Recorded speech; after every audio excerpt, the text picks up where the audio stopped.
Hi, good morning. I'm going to discuss now about the teacher as student advisor. When we talk about the teacher as student advisors, we get to tackle about the problems of the students. That's why it came the teacher as the counselors or the advisor of the student. And when we say problems of the students, these are the common problems of the students, like classroom size, poverty, family factors or technology, bullying, disorganization, feeling overwhelmed, eating right and staying healthy, failing to manage money, homesickness, not resolving relationship issues, and poor grades, not studying or reading enough, poor sleep habits, skipping classes, wasting time, procrastinating, working while in school, depression, sickness, health conditions, and friends or roommates. These are the common problems of students. So that's why the students, when we talk about the problematic students, they will tend to look up with somebody that may be close to them, like their peer group, parents, counselors, and also, of course, the teachers. When we talk about the teacher's advisor, as advisor, uh, we're going to look at the program suggested by the book. They suggest that the teacher advisor program, or they call it TAP, is there's there's a ratio of 15 students per teacher.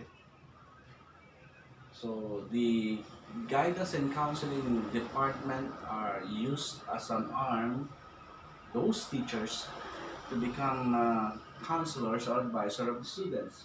So that's why they used the teacher as advisor in 15 students as ratio per teacher.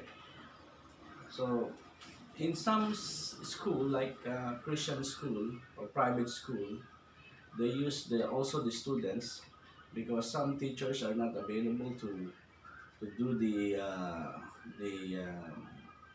small group uh, counseling session. So that's why they use the students. In the Philippine context, uh, there's a large group as a classroom, like a classroom, which is composed of 50 to 75 students in per teacher. So, but in we talk about the small group, according to the church context, we use the counselors as also the members with a group of 5 to 7 members in one counselor. So in this book, we just they suggested that there is only one teacher in 15 students. So every person, every teachers in that school are utilizing them to conduct a small group, a home-based or in school group that will conduct an advisory session on 15 students. This teacher advisor program will focus on being responsible for helping their advisees to deal with the problems of growing up and getting the most out of school. It is the advisor relationship that is the core of guidance in accounts in the school. So teachers advisor meet with their advisors regularly during home-based group time. So there's also the program also suggests that um, they will meet once a week or twice a week, 30 minutes per week or 1 hour, an hour a week. So it is according to the available time of those students and the teachers. But in the Philippine context, it's hard to organize that program. So maybe we can work it out in the Philippine context to ensure the healthy environment or schooling environment of the students. In this program, the Teachers Advisor program, they suggest also the uh, curriculum of every week sessions. For example, in Unit 1, Getting Acquainted, this one focus on the acquaintance of each group, each member of the group, teachers, and also the students.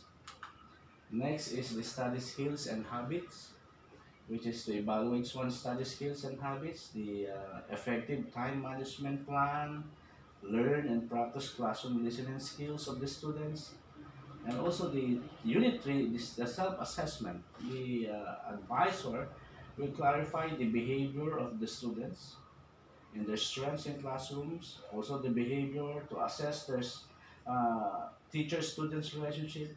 Just also focus on the self-assessment of the student. Next is the unit 4. It's 4 weeks. Communication skills to learn how to be sensitive and tune into others, to learn how to be careful listener, to learn how to clarify and explore ideas. It's more about the communications, socialization. In Unit 5, decision making and problem solving, the advisor will hone their decision making and problem solving skills, like learn how to identify alternatives and consequences, to identify common themes, dilemmas, and factors, which includes decision making and problem solving, to examine the consequences of not meeting school and family obligation and responsibilities. In Unit 6, peer relationships. So it's talk about the examine sex roles and sex stereotypes in society, to develop positive ways of interacting with peers.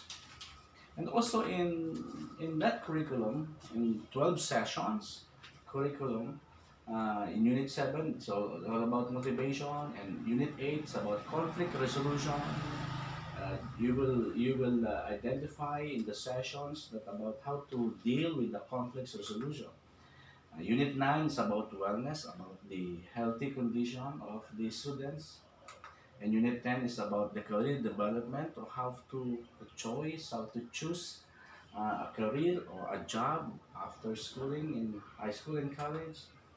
And about educational planning, to recognize options that are available for planning. And then the Unit 12 is the community involvement, to develop pride in the community, to identify responsibilities. Those are the curriculum of the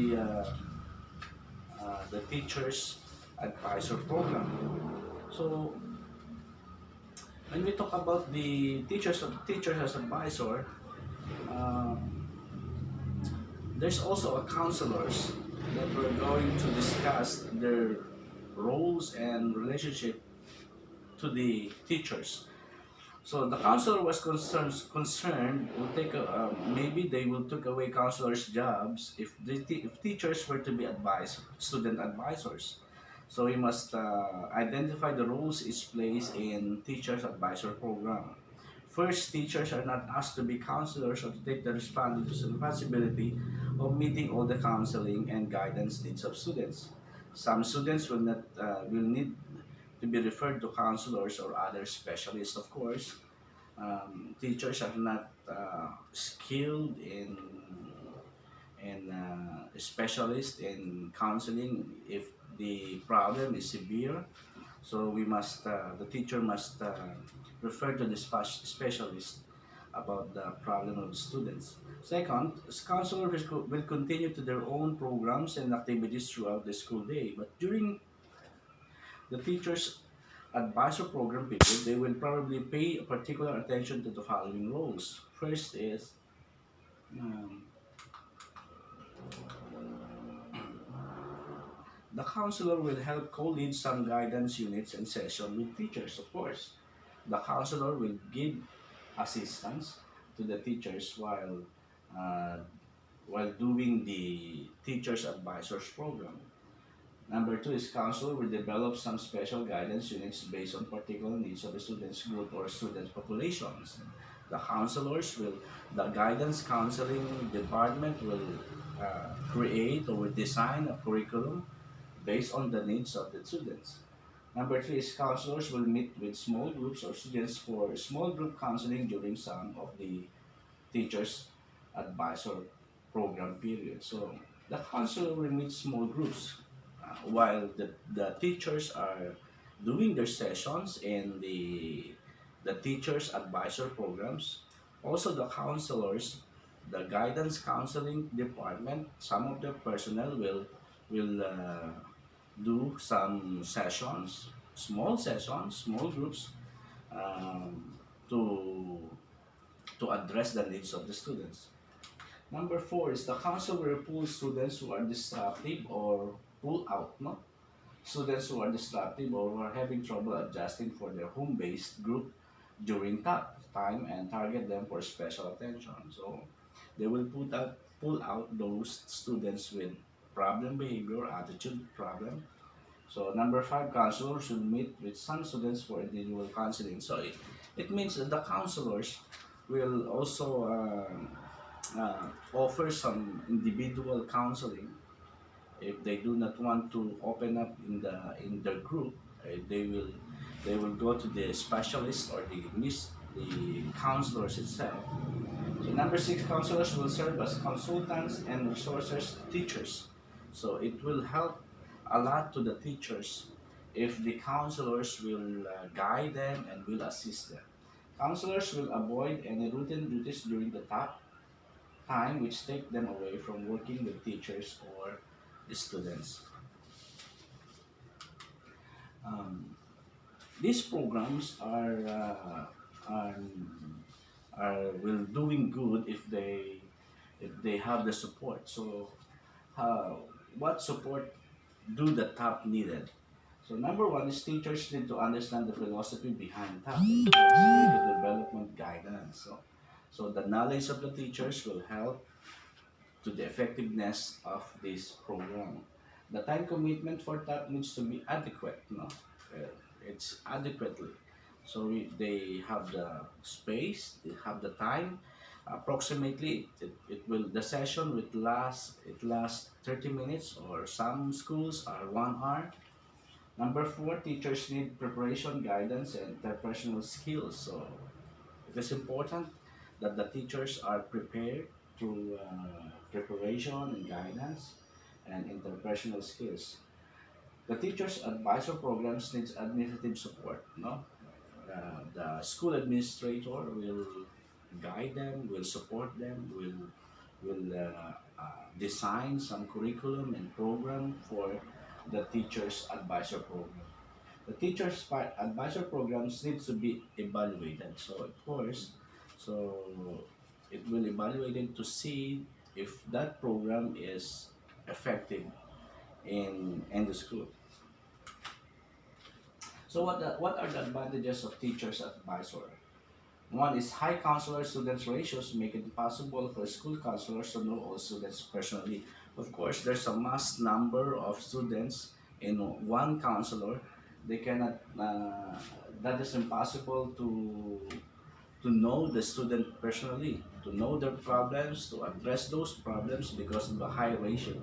If the teachers as advisor in the class and make it small group, 15 students per teacher, it is more one-on-one, it's more impersonal, it is more small group, it can address the problem of students. Number two is STAP is the only way a comprehensive guidance and counseling program can be fully implemented in school because it involves all school personnel. So because of the small ratio, small group of the program, the teachers will implement it about the program of the guidance department. Number three, STAP helps create positive learning environments in school. And number four, differentiated staffing makes the most use of school personnel. And number five, more students receive more guidance services because there is a guidance curriculum which is presented in a regular scheduled time period. And what are the limitations of teachers advisors?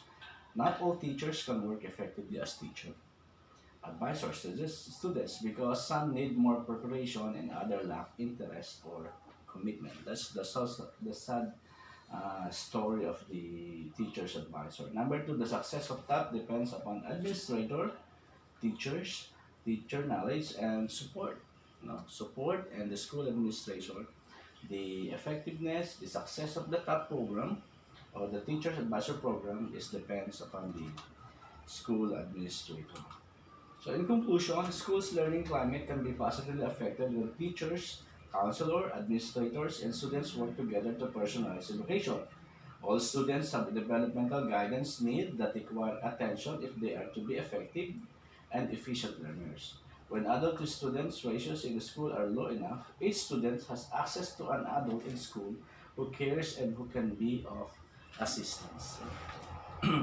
Those students are needed of low ratios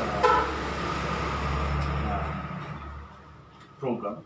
So that's why these programs are advisable and are suggested to implement in every schools. I think that's good. It's all about the teachers as advisor in this program. That's all. Thank you.